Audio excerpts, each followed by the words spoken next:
All right, big news of the day. Everybody wants to know what is going on with XRP. It was breaking through a bunch of new highs or yearly highs, and now it is crashing again. What is going on? We're down almost 40% today alone. Here's what's happening.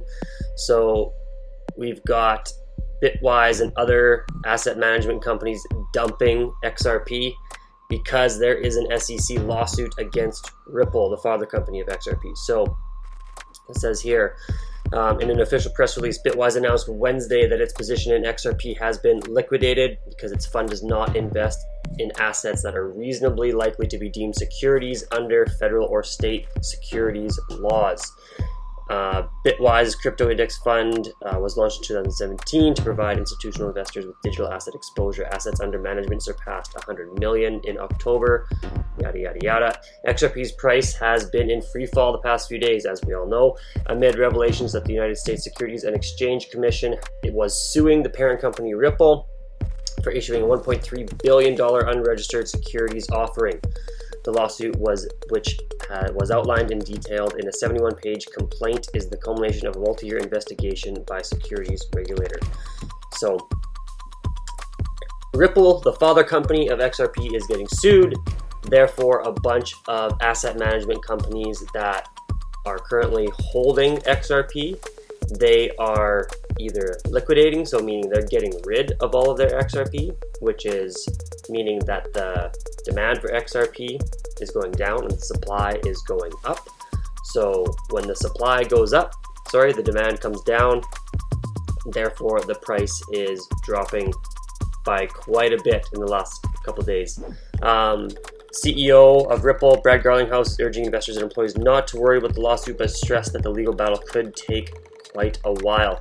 In the meantime, RippleNet has very few business operations in the US, which could theoretically allow the company to relocate overseas. So they've been thinking about this potentially for a while because the SEC has some stricter regulations, and other companies have not viewed XRP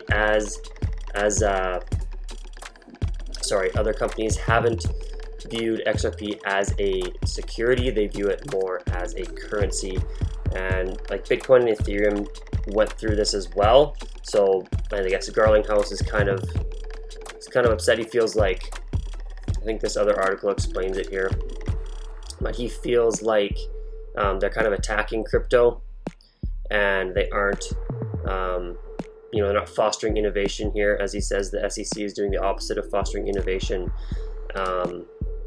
It's not just XRP they're attacking, they're trying to attack the whole cryptocurrency market as a whole, he's saying.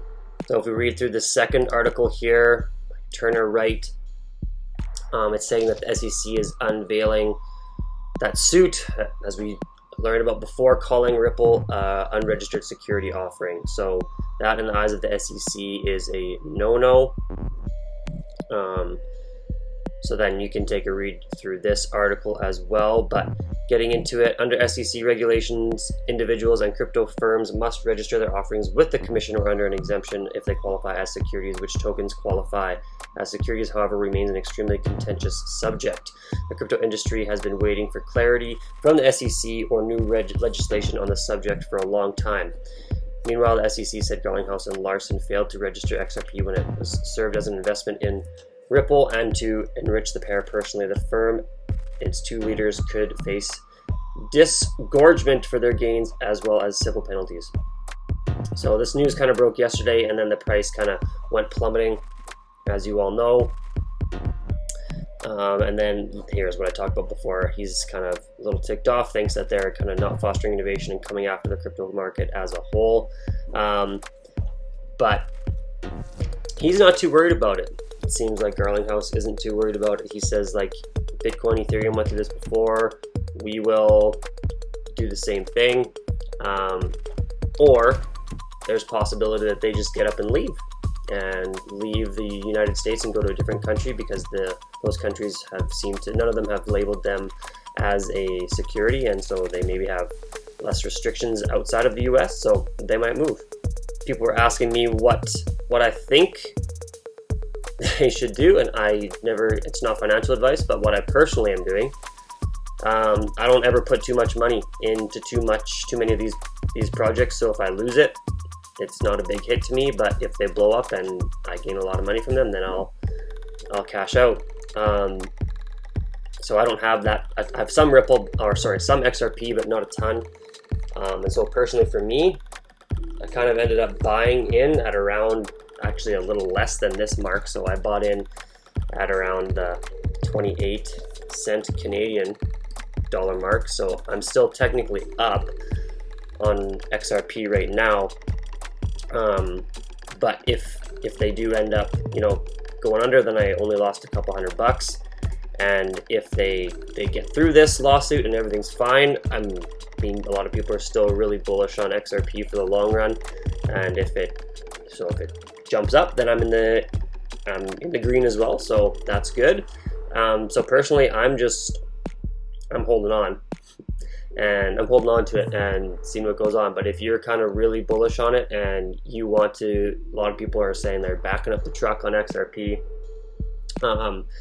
I don't have a bunch of extra money lying around, you know, just to back up the truck, so to speak, on this one, especially with how it could go one way, could go the other way.